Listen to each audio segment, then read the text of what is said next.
Amigos, meu nome é Vinícius Talon e neste vídeo tratarei do reconhecimento de pessoa. O reconhecimento de pessoa está previsto no artigo 226 do Código de Processo Penal. Quem está acompanhando este vídeo pelo YouTube consegue ver na tela a redação desse artigo 226. E eu já adianto que eu não pretendo aqui examinar a jurisprudência e a doutrina sobre esse dispositivo legal. Até para deixar claro, pela mera literalidade da lei, pela mera leitura do artigo 226 do Código de Processo Penal, podemos entender como funciona o reconhecimento de pessoa e o que diz a lei, desconsiderando aquilo que a jurisprudência vem reconhecendo, aquilo que a jurisprudência vem aplicando diariamente.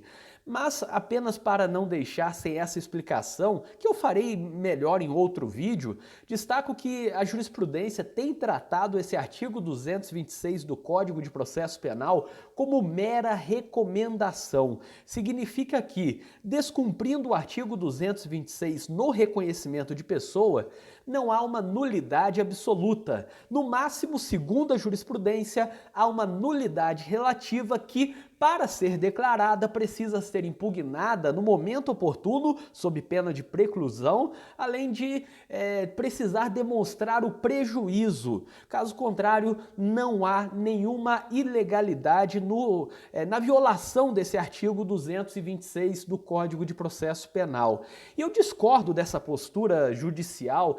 Se você quiser confirmar esse entendimento, pode olhar no STJ, nos tribunais de justiça. É o entendimento que aplicam diariamente, admitindo que o reconhecimento de pessoa pode ser feito, por exemplo, por fotografia, pode ser feito olhando imagens do computador, pode ser feito por meio da colocação do réu ou do investigado na frente da vítima ou da testemunha, sem até uma descrição anterior, sem colocar ao lado do réu ou do investigado outras pessoas que pareçam com ele. E vocês perceberão pela leitura do artigo 226 do Código de Processo Penal que isso está errado, mas a jurisprudência vem aceitando e em outro vídeo, em outro conteúdo, vou falar um pouco mais sobre os entendimentos, o que a jurisprudência fala sobre esse artigo 226 e quais são as críticas que podemos fazer às decisões judiciais. Pois bem, o artigo 226 começa da seguinte forma: quando houver necessidade de fazer-se o reconhecimento de pessoa, proceder-se-á pela seguinte forma. Para começar, o reconhecimento de pessoa tem a ver com a autoria. O reconhecimento de pessoa vai ajudar a elucidar a autoria de um ato criminoso, a autoria de uma infração penal.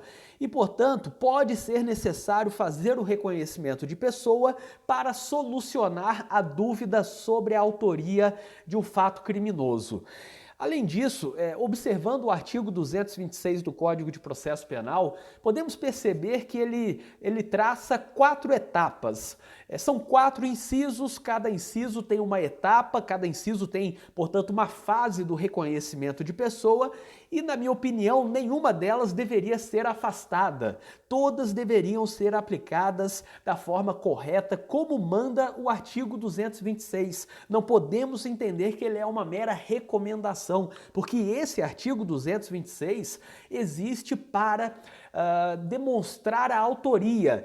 E sabemos que sem a autoria, sem a demonstração da autoria, é possível a absolvição.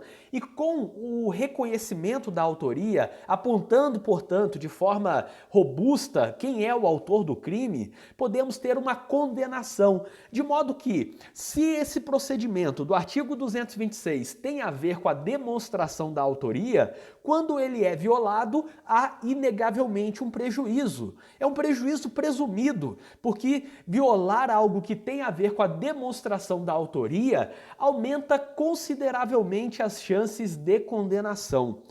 E nessas etapas, o inciso primeiro diz o seguinte: a pessoa que tiver de fazer o reconhecimento será convidada a descrever a pessoa que deva ser reconhecida. Portanto, neste primeiro momento, a testemunha ou a vítima, por exemplo, terão que fazer uma descrição detalhada, falando como é a pessoa que praticou o crime, a pessoa que deva ser reconhecida. Então vai falar se ele é alto, magro, baixo, todas as características, qual é o cabelo, se tem barba, cor dos olhos, como é o nariz, se usa óculos, o porte físico, tudo isso será falado neste momento. É uma fase que não pode ser suprimida, na minha opinião, e segundo a doutrina também, é uma das partes mais importantes, porque se não houver essa descrição, há uma chance de induzir um reconhecimento, de gerar as falsas memórias, porque imagine que a polícia pegue uma pessoa e coloque na frente da vítima ou de uma testemunha falando: é esse daqui que praticou o crime? A chance de que a vítima ou a testemunha, até mesmo sem má fé, mas apenas tentando contribuir com a justiça, a chance que ela diga que sim, é ele que praticou o crime, é uma chance altíssima. Há muita probabilidade de que ocorra essa confirmação. É aquele famoso porque sim. Então, se eu tenho uma pessoa na minha frente, que a polícia, portanto, alguém com esse ar de autoridade, alguém que exerce uma autoridade, que tem o conhecimento técnico para investigar, alguém colocou essa pessoa na minha frente e falou: é ele que praticou o crime, a chance de ficar contaminado por esse gatilho mental da autoridade, porque há uma confirmação implícita da polícia, é altíssima. E por isso essa fase da descrição não pode ser afastada.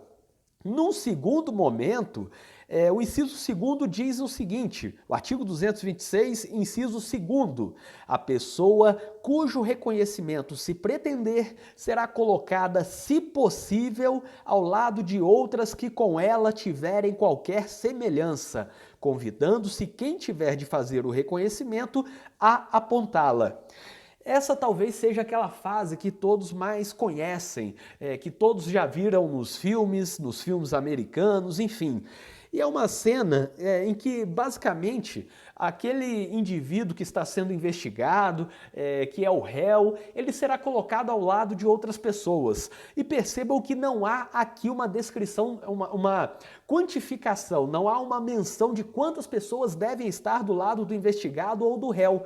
O artigo 226, inciso 2º, fala apenas que será colocado ao lado de outras pessoas, o que significa que podem ser 2 pessoas, 3 pessoas, 4 pessoas.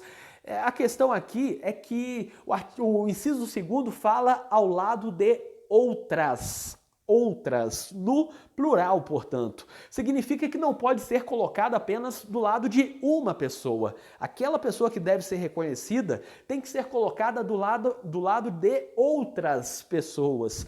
E outras é no mínimo o número 2. Tem que ter no mínimo 2, 3, 4 pessoas, mas não menos que 2. Se colocar só o réu ou investigado, violando esse inciso 2º, há, portanto, uma ilegalidade, ele está sendo descumprido.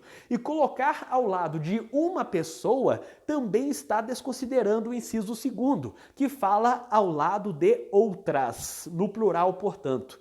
Além disso, uma questão muito importante, vocês devem ter percebido que diz ali se possível. A pessoa cujo reconhecimento se pretender será colocada se possível ao lado de outras que com ela tiverem qualquer semelhança.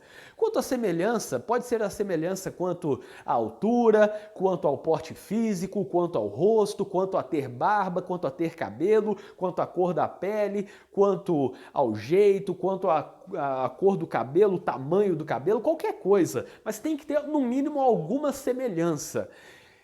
E além disso, sobre essa parte de ser possível, o que quer dizer o inciso 2º não é que é uma discricionariedade do juiz. O juiz pode escolher ou não. O juiz só não vai fazer, o juiz ou a autoridade policial, já que esse artigo 226 se aplica às 2 fases, somente não será feito o reconhecimento aplicando esse inciso segundo se houver uma impossibilidade. Quer dizer o seguinte, não é, se for mais difícil ou mais fácil, não é isso. Para o juiz, por exemplo, é sempre mais fácil fazer o reconhecimento sem ter que chamar outras pessoas parecidas com o réu. É óbvio que é mais fácil. Só que o artigo não fala o que for mais cômodo, o que for mais fácil, mas sim ser possível. E o contrário de ser possível é se impossível. Se for impossível, e quando é impossível? Quando o réu não comparece ou se esse fórum estiver em um local deserto, onde não tem ninguém no fórum, não há nenhuma outra pessoa, só tem o juiz, o promotor, o advogado e o réu fazendo a audiência. Aí é impossível colocar ao lado de outras pessoas. Mas fora isso, fora essa situação extraordinária, anormal e até estranha, é sempre possível colocar o réu ao lado de outras pessoas quando ele comparece. Portanto, descumprir esse inciso segundo é descumprir de forma arbitrária algo que a lei manda. Não é se for mais cômodo, não é se for fácil, é se possível. E possível sempre é quando o réu comparece na audiência, quando ele está no ato para o reconhecimento. Além disso, temos o inciso terceiro que fala que se houver razão para recear que a pessoa chamada para o reconhecimento por efeito de intimidação ou outra influência não diga a verdade em face da pessoa que deve ser reconhecida, a autoridade providenciará para que esta não veja aquela. A pessoa que deve ser reconhecida não veja a pessoa, portanto, que fará o reconhecimento. Aqui no Rio Grande do Sul, muitos fóruns, muitos prédios mais novos da Justiça tem já uma estrutura, tem uma janelinha na sala de audiência, colocando o réu de um lado e a vítima ou testemunha de outro lado, de modo que o réu não consegue ver a vítima ou testemunha que está do outro lado fazendo o reconhecimento. Isso é extremamente importante quando há uma grande intimidação, mas não é qualquer situação. É apenas se houver receio de que a pessoa que vai fazer o reconhecimento não diga a verdade estando cara a cara com a pessoa que deve ser reconhecida, por conta da intimidação ou de alguma outra influência. O inciso 4º, que é a última etapa para encerrar o reconhecimento, fala que do ato de reconhecimento lavrar-se-á auto pormenorizado, subscrito pela autoridade, pela pessoa chamada para proceder ao reconhecimento e por 2 testemunhas presenciais. Na justiça, no âmbito judicial, esse auto quase sempre é desconsiderado. Comece a observar. Normalmente colocam isso apenas no termo de audiência, sem fazer o auto, não colocam testemunhas presenciais, é apenas o termo de audiência em que o Ministério Público e o advogado e o juiz assinam. Então é importante aplicar esse inciso 4º também. E para encerrar, o parágrafo único do artigo 226 cria uma única exceção. Esse artigo 226 do Código de Processo Penal, que determina o reconhecimento de pessoa por esse rito, tem apenas uma exceção no parágrafo único que diz: o disposto no número 3º, no inciso 3º deste artigo, não terá aplicação na fase da instrução criminal ou em plenário de julgamento. Aqui é outra coisa que também é desconsiderada. Para começar, o que é esse inciso 3º? É aquele que eu acabei de ler que fala que se houver razão para recear que a pessoa chamada para o reconhecimento por efeito de intimidação ou outra influência não diga a verdade em face da pessoa que deve ser reconhecida, a autoridade providenciará para que esta não veja aquela. Então, essa é a única exceção. Na audiência, conforme diz ali, na fase da instrução ou em plenário de julgamento. Portanto, na audiência ou no julgamento do júri, não terá aplicação esse inciso 3º. E dizer que ele não tem aplicação quer dizer o seguinte: não pode ter essa retirada do réu da frente da vítima ou da testemunha. Essa é a leitura que se faz desse inciso terceiro. Se o inciso terceiro diz que a vítima ou testemunha, quem vai fazer o reconhecimento, pode ser colocado num local que não veja, a pessoa a ser reconhecida não a veja, então quando o parágrafo único fala que esse inciso terceiro não se aplica na instrução, que é, portanto, a audiência, ou no plenário, que é no julgamento do júri, então significa que ali não há nenhuma possibilidade de colocar a vítima ou testemunha em um local em que o réu não a veja. Essa seria a leitura. Percebam novamente que o parágrafo único não excepciona o inciso segundo. Ele não excepciona aquela necessidade de que a pessoa a ser reconhecida seja colocada ao lado de outras que com ela tiverem qualquer semelhança. Portanto, esse é o rito legal e em outro vídeo, em outro conteúdo, eu vou falar um pouco mais agora sobre a parte jurisprudencial. O que a jurisprudência fala sobre esse artigo 226. Eu espero que vocês tenham gostado deste vídeo, caso estejam vendo no YouTube. Então, se inscrevam no canal e ativem as notificações, porque assim vocês saberão sempre que for lançado um vídeo novo aqui no canal. E para quem tiver interesse, eu deixarei na descrição deste vídeo o link com várias teses úteis, com vários links úteis, como por exemplo, uma lista de transmissão para receber todos os meus artigos e vídeos diariamente, diretamente no WhatsApp, de forma gratuita, além de ter a possibilidade de acessar meus artigos, vídeos, livros que eu indico. Você nesse link vai encontrar o contato para palestras, cursos em que eu leciono, incluindo um curso por assinatura em que eu falo bastante sobre teses defensivas e muito mais. O link está na descrição deste vídeo e até o próximo vídeo.